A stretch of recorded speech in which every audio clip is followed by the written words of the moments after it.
नमस्कार। आप सभी का इस कथा पटल कुछ किस्से कुछ कहानियों पर हार्दिक स्वागत है। और इस अंक में लेकर आई हूँ आपके लिए नई कहानी के प्रमुख कहानीकार राजेंद्र यादव जी की कहानी, जिसका शीर्षक है कलाकार। ये कहानी है एक बहुरूपीय कलाकार की, जो तरह तरह के रूप रखता लोगों का मनोरंजन करता था। और एक बार उसने साधु का वेश रख लिया। बस कहानी यहीं से शुरू होती है। तो आइए सुने राजेंद्र यादव जी की यह लोकप्रिय कथा कलाकार। बहुरूपियों के बारे में हम सब जानते हैं। इन लोगों का पेशा अब समाप्त होता जा रहा है, लेकिन किसी समय रईसों और अमीरों का मनोरंजन करने वाले बहुरूपिये प्राय हर नगर में पाए जाते थे। ये कभी धोबी का रूप लेकर आते थे, कभी डाकिये का। हूबहू उसी तरह का व्यवहार करके ये प्राय लोगों को भ्रम में डाल देते थे। और यही इनकी सफलता थी। धोखा खा जाने वाला रईस उन्हें इनाम देता था। और इसी तरह के बहुरूपिये का एक किस्सा मैंने राजस्थानी लोक कथाओं में सुना था, और वह मुझे अभी भी अच्छी तरह याद है। मुझे लगता है कि हम सबके भीतर कहीं न कहीं उसी तरह का एक बहुरूपिया बैठा है। एक बार एक बहुरूपिये ने साधु का रूप बनाया।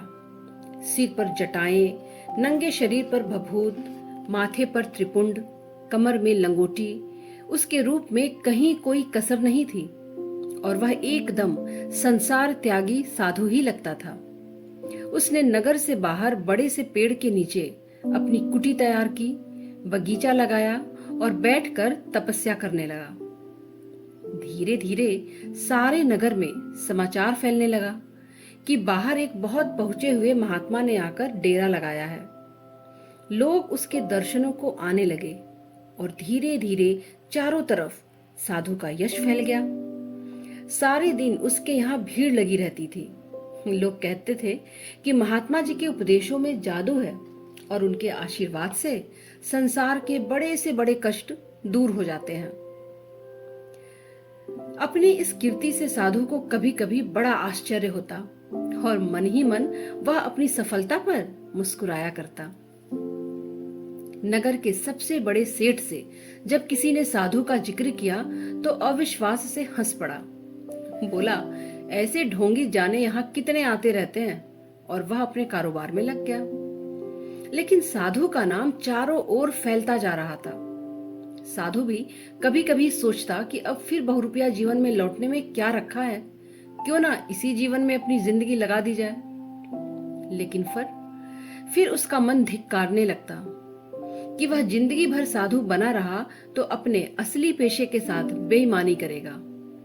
इसी सोच विचार में उसके दिन निकलने लगे। एक बार सेठ की पत्नी बहुत बीमार हो गई। दुनिया भर के इलाज कराए, सभी वैद्य डॉक्टर बुलाए, लेकिन सेठानी की तबीयत ठीक ही नहीं हुई। उसे लगता था कि अब वह नहीं बचेगी। मित्रों और शुभचिंतकों ने सलाह दी कि एक बार उस साधु को दिखा देने में क्या हानि है। हार कर सेठ तैयार हो गया। साधु ने जब दूर से सेठ को आते देखा तो बहुत ही प्रसन्न हुआ। नगर का सबसे बड़ा करोड़पति उसके यहाँ आ रहा था। आगे आगे सेठ, और फिर डोली में बीमार सेठानी। उसने जाकर साधु के चरण पकड़ लिए। महाराज, जैसे भी हो, सेठानी को जीवन दान दीजिए। यह मेरे घर की लक्ष्मी है। इसी के कारण यह करोड़ों की संपत्ति आई है। जिस दिन से इसने मेरे यहाँ पांव रखा है, मैंने जिस काम में हाथ लगाया उसमें लाभ ही हुआ है। अगर इसे कुछ हो गया तो मैं कहीं का नहीं रहूंगा। साधु ने गंभीर चेहरा बनाकर डोली का पर्दा उठाया। सेठानी बीमारी में बेहोश पड़ी थी। भगवान ने चाहा तो सेठानी 7 दिन में ठीक हो जाएगी, उसने कहा, और धूनी की चुटकी भर राख उसके ऊपर डाल दी। फिर रोज आने को कहकर उसने अपनी आंखें मूंद कर समाधि में लग गया। सेठानी रोज आने लगी, और संयोग की बात कि धीरे धीरे उसकी तबीयत भी सुधरने लगी। 7-8 दिनों में लगने लगा कि उसकी बीमारी अब समाप्त होने वाली है। सेठ को साधु का घनघोर विश्वास हो गया। वह रोज उसके पास आने लगा। सेठानी ठीक हो गई, लेकिन सेठ रोज आता रहा। साधु उसे रोज उपदेश दिया करता। यह संसार माया है, धन का लोभ आदमी को आदमी नहीं रहने देता। जितना धन बढ़ता है, लोभ उसके साथ बढ़ता जाता है। सच्चा सुख धन का त्याग करने में है। इस माया मोह से उठकर भगवान के चरणों में ध्यान लगाने में है। सोना तो मिट्टी है और मिट्टी का मोह पालकर आज तक किसी ने शांति नहीं पाई। धीरे धीरे साधु के उपदेशों का प्रभाव सेठ पर पड़ने लगा। एक दिन साधु ने देखा कि घोड़ों, ऊंटों और बैलगाड़ियों का झुंड उसकी कुटी की तरफ चलता आ रहा है। मन में संदेह हुआ कि कहीं लोगों को उसकी असलियत का तो पता नहीं चल गया और ये सरकार के आदमी उसे पकड़ने चले आ रहे हैं। वह यह सब सोच ही रहा था कि देखा उस झुंड के आगे आगे वही सेठ है। सेठ पास आया। उसने साधु को प्रणाम किया। गाड़ियों, घोड़ों, ऊंटों से सोने चांदी के गहनों, मोहरों, हीरे जवाहरातों से भरे कलसे उतारे गए। देखते देखते कुटी के सामने ढेर लग गया। सेठ ने साधु के चरण पकड़ लिए। कहा, महाराज, आपके उपदेशों से मुझे सच्चा ज्ञान प्राप्त हो गया है और इस संसार से मेरा मन फिर गया है। झूठ कपट से मैंने जो धन कमाया वह सब आपके चरणों में रख रहा हूँ। इसका जो भी आप चाहे करें, गरीबों में बांट दे या मंदिर बनवा दे, मुझे अपना शिष्य बना ले। गंभीर होकर साधु ने उत्तर दिया, जिस धन को मैं तुझे त्यागने का उपदेश देता रहा तो उसकी माया में मुझे क्यों फंसाता है? जो तेरे लिए मिट्टी है वह मेरे लिए मिट्टी तो और भी पहले है। मैं इसमें हाथ नहीं लगा सकता। और सचमुच उसने धन नहीं लिया। समझा बुझाकर सेठ को लौटा दिया। महात्मा की इस महानता से सेठ की आंखों में आंसू आ गए। और अगले दिन जब सेठ आया तो उसने देखा कि साधु का कहीं पता नहीं है। इधर उधर खोजा, कहीं कोई नहीं था। इतने में ही किसी ने आकर उसके चरण पकड़ लिए। सेठ, अब मुझे मेरा इनाम दे। कैसा इनाम? तू कौन है? सेठ ने आश्चर्य से उस व्यक्ति को देखकर पूछा। कसूर माफ करना सेठ जी, मैं वही कल वाला महात्मा हूँ। मैं साधु वाधु कुछ नहीं, आपका सेवक बहुरूपिया हूँ, कलाकार हूँ। जब आप जैसे चतुर आदमी को मैंने धोखा दे दिया तो मुझे अपनी कला का बहुत बड़ा इनाम मिलना चाहिए। अपराधी के भाव से बहुरूपिया सिर झुकाए खड़ा हो गया। सेठ आश्चर्य के मारे आसमान से गिरा। फिर संभलकर बोला, इनाम तो मैं तुझे दूंगा। सचमुच तुमने अपने काम में कमाल कर दिया।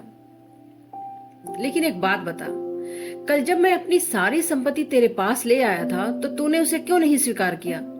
अगर तू उसे ले लेता तो आज तू सेठ होता और तुझे इस तरह इनाम मांगने की क्या जरूरत रहती?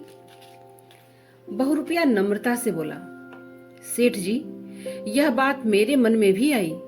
उस समय सारी संपत्ति लेकर आज मैं कहीं का कहीं जा सकता था। फिर मेरे मन ने कहा कि यह गलत है।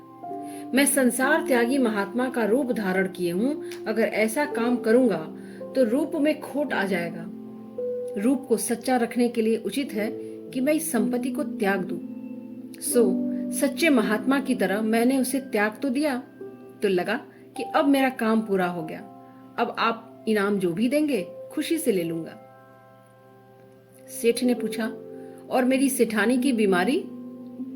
उसमें भी मेरा कुछ नहीं है। वह तो आपका और सेठानी का विश्वास और संयोग था।